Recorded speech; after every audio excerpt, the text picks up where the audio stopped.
السلام علیکم ورحمۃ اللہ وبرکاتہ۔ ناظرین کرام، آج کل دیکھا یہ جا رہا ہے کہ ہندوستان کے اندر مسلمانوں کو ستایا جاتا ہے، ان کے مساجد اور مدارس کو توڑا جاتا ہے اور ان کے گھروں کو بلڈوزروں کے ذریعے سے منہدم کیا جاتا ہے۔ اسی چیز پر قرآن کریم کی وہ آیت ثابت آتی ہے جس کے اندر اللہ رب العالمین ارشاد فرماتا ہے، قل اللہم مالک الملک تؤتی الملک من تشاء وتنزع الملک ممن تشاء وتعز من تشاء وتذل من تشاء بیدک الخیر انک علی کل شیء قدیر۔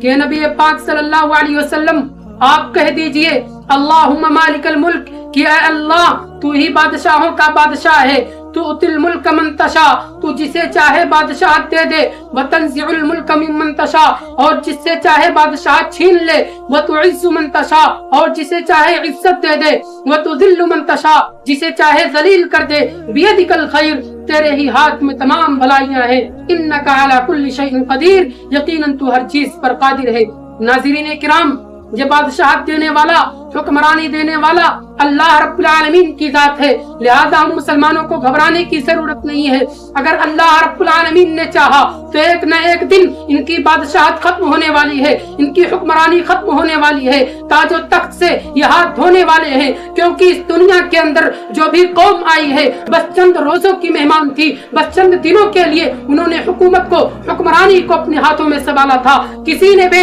اس دنیا کے اندر ہمیشگی کے لیے حکمرانی نہیں سنبھالی ہے، لہذا آج اگر یہ بادشاہ بنے بیٹھے ہیں اور ہم پر ظلم و ستم کر رہے ہیں تو ایک نہ ایک دن آئے گا جب ان کو اپنی اس تخت سے، اپنی اس تاج سے ہاتھ دھونا پڑے گا، اپنی اس تخت سے، اپنی اس تاج سے اٹھنا پڑے گا، اور پھر کسی اور کا دور آئے گا۔ کسی نے کہا تھا کچھ دیر کی خاموشی ہے پھر شور آئے گا، آج اگر کتوں کا وقت ہے تو کل ہمارا دور آئے گا۔ یہ زمین اللہ کی ہے، آسمان اللہ کا ہے، کھلانے والا اللہ ہے، پلانے والا اللہ ہے، لہذا ڈرنے کی ضرورت نہیں ہے۔ اگر اللہ رب العالمین نہ چاہے تو کوئی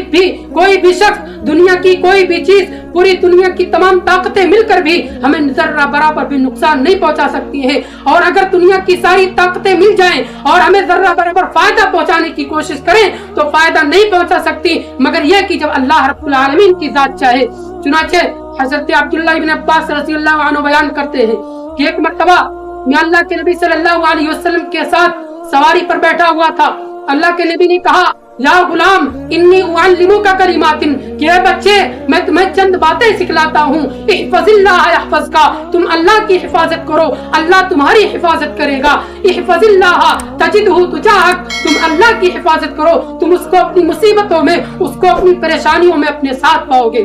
اذا سألت فاسأل اللہ، جب تم سوال کرو تو اللہ رب العالمین سے سوال کرو۔ وَإِذَا اسْتَعَنْتَ فَاسْتَعِنْ بِاللَّهِ، اور جب مدد مانگو تو اللہ رب العالمین سے مدد مانگو۔ وَاعْلَمْ أَنَّ الْأُمَّةَ لَوْ اجْتَمَعَتْ عَلَىٰ أَن يَنفَعُوكَ بِشَيْءٍ لَمْ يَنفَعُوكَ إِلَّا بِشَيْءٍ قَدْ كَتَبَهُ اللَّهُ لَكَ، اور جان لو کہ اگر دنیا کی تمام قومیں جمع ہو کر تمہیں ذرہ برابر فائدہ پہنچانا چاہیں تو فائدہ نہیں پہنچا سکتی مگر اتنا ہی کہ جتنا اللہ رب العالمین نے تمہاری تقدیر میں لکھ دیا ہے۔ وَإِنِ اجْتَمَعُوا عَلَىٰ أَن يَضُرُّوكَ بِشَيْءٍ لَمْ يَضُرُّوكَ إِلَّا بِشَيْءٍ قَدْ كَتَبَهُ اللَّهُ عَلَيْكَ، اور اگر وہ اس بات پر جمع ہو جائیں کہ تمہیں ذرہ برابر بھی نقصان پہنچا دیں تو نقصان نہیں پہنچا سکتی مگر اتنا ہی کہ جتنا اللہ رب العالمین نے تمہارے حق میں لکھ دیا ہے۔ لہذا ہمیں تقدیر پر بھروسہ کرنا چاہیے، اس پروردگار پر بھروسہ کرنا چاہیے جو پروردگار لوگوں کو عزتیں دیتا ہے، لوگوں کو ذلیل کرتا ہے، لوگوں کو حکمرانی عطا کرتا ہے، لوگوں سے حکمرانی کو چھین لیتا ہے۔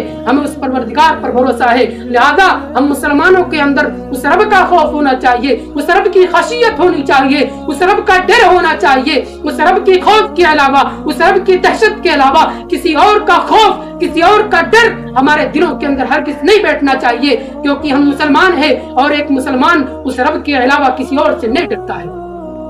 علامہ اقبال نے کہا تھا، تجھے اس قوم نے پالا ہے آغوش محبت میں، تجھے اس قوم نے پالا ہے آغوش محبت میں، کچل ڈالا تھا جس نے پاؤں میں تاج سرے دارا،